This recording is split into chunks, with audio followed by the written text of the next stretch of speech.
Assalamualaikum warahmatullahi wabarakatuh.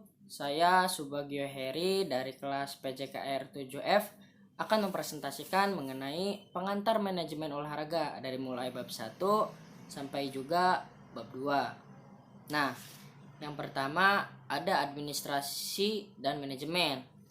Jadi, manajemen olahraga telah ada kira-kira sejak zaman Yunani kuno, yaitu kurang lebih pada abad ke-12 sebelum Masehi. Manajemen olahraga pada zaman modern dewasa ini kiranya belum dapat dikatakan berkembang secepat perkembangan manajemen industri.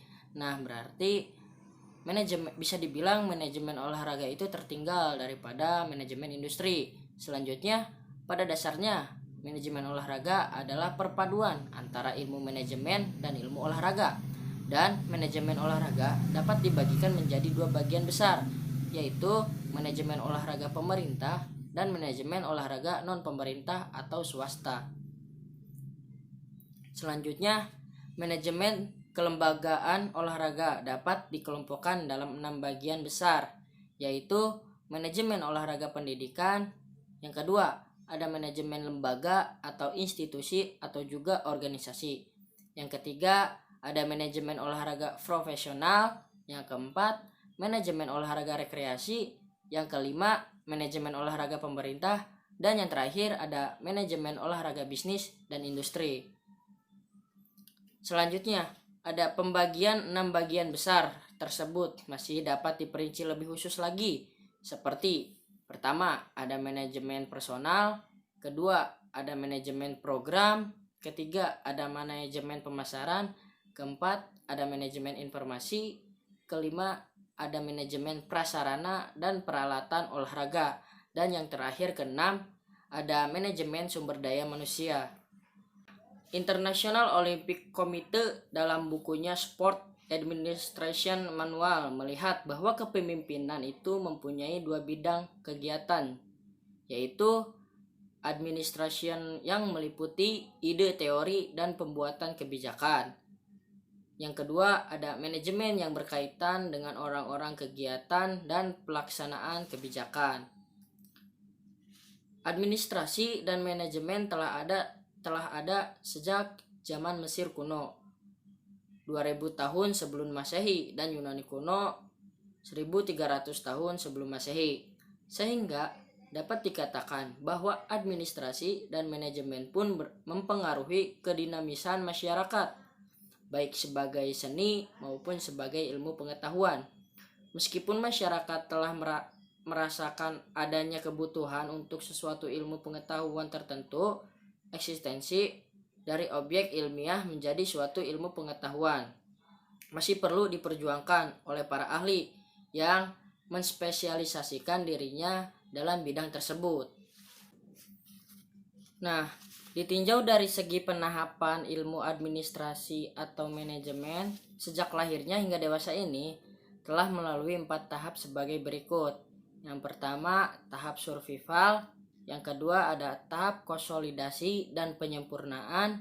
Yang ketiga, ada tahap human relation. Yang keempat, ada tahap behavioralisme. Nah, kesimpulannya, manajemen olahraga adalah suatu rancangan induk organisasi yang di dalamnya mempunyai peran penting di setiap bagian-bagiannya untuk mewujudkan suatu pembaruan yang lebih baik dari tahun ke tahunnya. Yang kedua, ada filsafat manajemen. Suatu filsafat manajemen dapat dianggap sebagai suatu cara pemikiran manajemen. Hal tersebut terdiri atas sikap, keyakinan dari konsepsi-konsepsi seorang individu atau kelompok tentang manajemen. Dalam kapasitas pengambilan keputusan, administrator atau manajer diminta untuk menampung pendapat masyarakat yang tidak terorganisasi, memeriksa dan mengorganisasi pendapat tadi ke dalam suatu sistem yang konsisten, berarti saling terkait satu dengan yang lain. Seorang manajer yang memiliki dan menggunakan suatu filsafat manajemen akan memperoleh 3 keuntungan, yaitu sebagai berikut. 1. membantu mencapai bantuan efektif dari para pengikut. Yang kedua, menyediakan petunjuk-petunjuk dan suatu landasan bagi pemikiran manajerial. Yang ketiga, ada merupakan sebuah kerangka dengan apa seorang manajer dapat mengembangkan pemikirannya.